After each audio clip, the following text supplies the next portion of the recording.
जिले में पॉजिटिव मरीजों की संख्या 117 हो गई है। स्वस्थ होकर 17 मरीज घर जा चुके हैं। जिला कलेक्टर भरत यादव ने शुक्रवार शाम को जानकारी देते बताया, शनिवार को 13 से 14 स्वस्थ हो चुके मरीजों को घर भेजा जा सकता है। जिला कलेक्टर भरत यादव ने कहा, इन मरीजों की शुक्रवार को रिपोर्ट नेगेटिव प्राप्त हुई है। अगर शनिवार को भी रिपोर्ट नेगेटिव आएगी तो इन्हें घर भेजा जाएगा। होम क्वारंटीन 12,000 लोगों को किया गया है। शुक्रवार को इंस्टीट्यूशनल क्वारंटीन लोगों की संख्या 300 है। कंटेनमेंट जोन में बड़ी संख्या में लोगों को चिन्हित किया गया है, जिनके जांच सैंपल लेकर भेजे जाएंगे। कंटेनमेंट जोन के लोगों को क्वारंटीन किया जाएगा। आईएमए और प्राइवेट अस्पतालों के एसोसिएशन से जिला प्रशासन की बात हुई है। ऐसे बहुत सारे लोग हैं जो गंभीर बीमारियों से पीड़ित हैं और कई ऐसे लोग हैं जिनकी सर्जरी होना है, उनका डायलिसिस किया जाना है। ऐसे सभी लोगों के लिए आवश्यक हो गया है निजी अस्पताल और क्लिनिक खोले जाएं। जिला कलेक्टर भरत यादव ने बताया, इस संबंध में सहमति बन गई है। उन्होंने कहा, निजी अस्पतालों क्लिनिक प्रोटोकॉल के नियमों के अंतर्गत खोले जाएंगे। जिला कलेक्टर ने कहा, किसी भी निजी अस्पताल या क्लिनिक के डॉक्टर को इस बात से डरने की आवश्यकता नहीं है कि कोई पॉजिटिव मरीज उनके पास आया तो कार्रवाई होगी। उन्होंने कहा, अर्थव्यवस्था शुरू करने के लिए बहुत सारी चीजें खोली जा रही हैं। हो सकता है इसकी वजह से कुछ मरीज निजी अस्पतालों में भी आए। इससे किसी को डरने की जरूरत नहीं है। ऐसा कोई भी मामला आने पर प्रशासन को इसकी सूचना दी जाए और ऐसे मरीजों की पहचान हो ताकि उन्हें इलाज उपलब्ध हो सके। इसीलिए निजी अस्पताल और क्लिनिक के डॉक्टरों के लिए प्रोटोकॉल बनाया जा रहा है। उसी के अनुसार निजी अस्पताल और डॉक्टर अपनी सेवाएं गंभीर मरीजों को और उनकी सर्जरी और डायलिसिस जिन मरीजों का होना है उन्हें प्रदान कर सकेंगे। 17 मई के बाद इस पर सहमति बन गई है।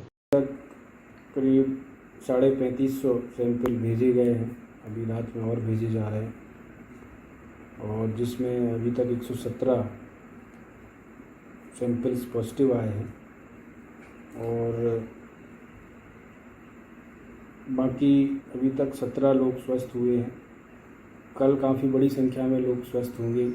13-14 लोग हो सकता है कल छुट्टी हो, क्योंकि उनकी पहली रिपोर्ट आज नेगेटिव आई है। कल उनका रिपीट सैंपल की रिपोर्ट आएगी।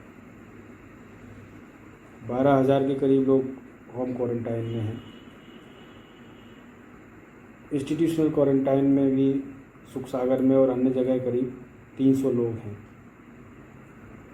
टेस्ट सैंपल्स अब कंटेनमेंट एरिया से हमने काफ़ी लोगों को आइडेंटिफाई कर लिया। उनके अब बड़ी संख्या में भेजे जाएंगे और क्वारंटाइन भी कंटेनमेंट जोन से बढ़ाया जाएगा। प्राइवेट अस्पताल और जो आईएमए है उनके डॉक्टर्स के साथ मीटिंग हुई थी और मीटिंग में ये तय हुआ है, जो शासन के भी निर्देश हैं, कि अब आगे अभी से और विशेषकर 17 के बाद सभी हॉस्पिटल्स खुलें, क्लिनिक खुलें, सभी तरह के इलाज। बहुत सारी सर्जरी अभी पोस्टपोन कर दी गई थी, वो सर्जरियाँ हों, उसका एक प्रोटोकॉल हो।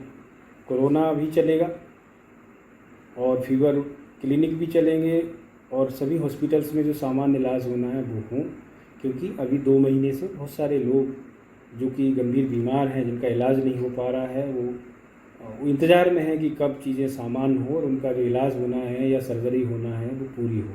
विधियाँ भी खुल गई हैं, लोगों को रोज़गार मिल रहा है। जो इंडस्ट्रियल एरिया हैं वहाँ पे भी पूरा फिजिकल डिस्टेंसिंग और नॉर्म्स के साथ, एमएचए के नॉर्म्स के साथ बहुत सारी इंडस्ट्रीज़ को खोला है और इंडस्ट्रीज़ आगे खुलेंगी।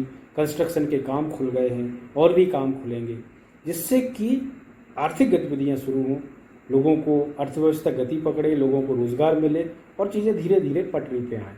जिला कलेक्टर भरत यादव ने कहा, कोरोना संक्रमण से संबंधित जो फ्लैग और हार्डिंग लगाए गए थे उन्हें अब हटाया जाएगा। उन्होंने कहा, आर्थिक और सामाजिक कठिनाइयों से जूझने के लिए कोरोना डर को दूर करना पड़ेगा, तभी आर्थिक गतिविधियां शुरू की जाएंगी। उन्होंने बताया, ग्रामीण क्षेत्रों में बहुत सारी आर्थिक गतिविधियों को शुरू भी कर दिया गया है। कुछ औद्योगिक इकाइयां भी प्रोटोकॉल के मुताबिक काम कर रही है। धीरे धीरे और भी औद्योगिक गतिविधियाँ शुरू की जाएंगी। सभी को सोशल डिस्टेंस के नियमों का पालन करना अपनी आदत बनाना होगा, तभी आर्थिक संकट से बाहर आ सकते हैं। जिला कलेक्टर भरत यादव ने कहा, सभी की जिम्मेदारी है कोरोना संक्रमित किसी व्यक्ति की सूचना प्रशासन तक जल्द से जल्द पहुंचा दें, ताकि ऐसे व्यक्तियों को समय पर इलाज उपलब्ध हो सके। उन्होंने कहा, मृत्यु दर कम करना सबसे बड़ी जिम्मेदारी है। जो 4 मौतें हुई हैं उसकी सबसे बड़ी वजह देर से इलाज के लिए पहुँचना था। अगर वो लोग समय पर पहुँच जाते तो उनकी जान बचाई जा सकती थी। इसीलिए जिला कलेक्टर ने सभी को सतर्क रहने कहा है। मास्क लगाना दिनचर्या का हिस्सा बनाने की अपील की है। बीमार लोग और बच्चों को घर से बाहर नहीं जाने देना है। इन सब चीजों का पालन करके अर्थव्यवस्था को आगे बढ़ाया जाएगा, लोगों को रोजगार मिले। इसके लिए आर्थिक गतिविधियों को सभी के सहयोग से आगे खोला भी जा सकता है कि एक सकारात्मक माहौल बना रहे,